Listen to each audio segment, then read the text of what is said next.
Today, we are going to talk about how to get 50% plus email marketing open rates. So I'll start first before you go, Neil.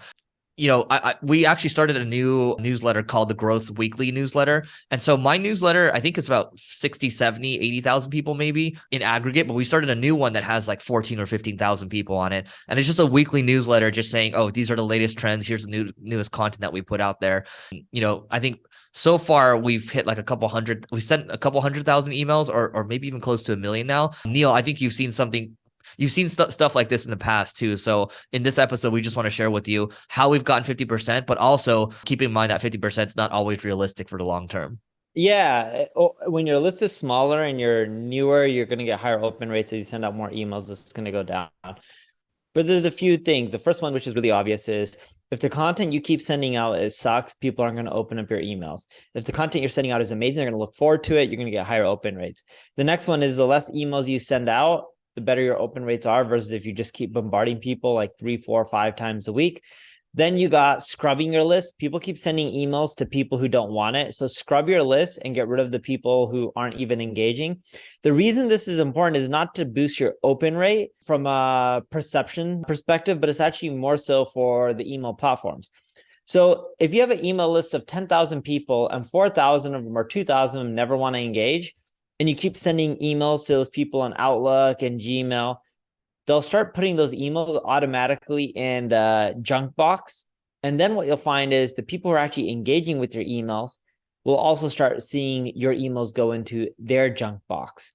So Gmail, Outlook, all those providers only want you to send emails to people who are engaging. So get rid of the non-openers. It really boosts your numbers and it helps keep your emails within people's inboxes.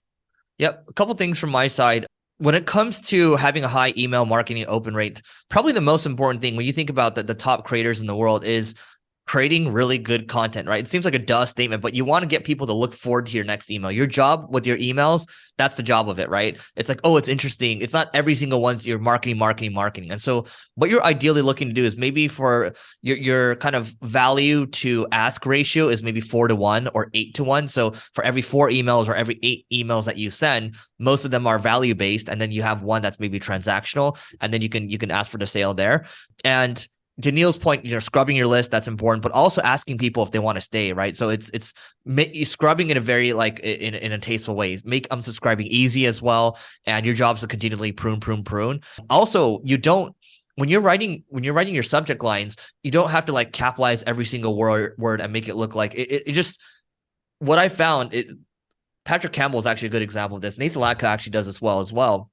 They just send something that's like, oh, I have data, right? Or private data or UN, right? And it's just very simple stuff where it's all lowercase and it evokes curiosity. And so that's what causes high open rates, right? But you still have to deliver on that email at the end of the day.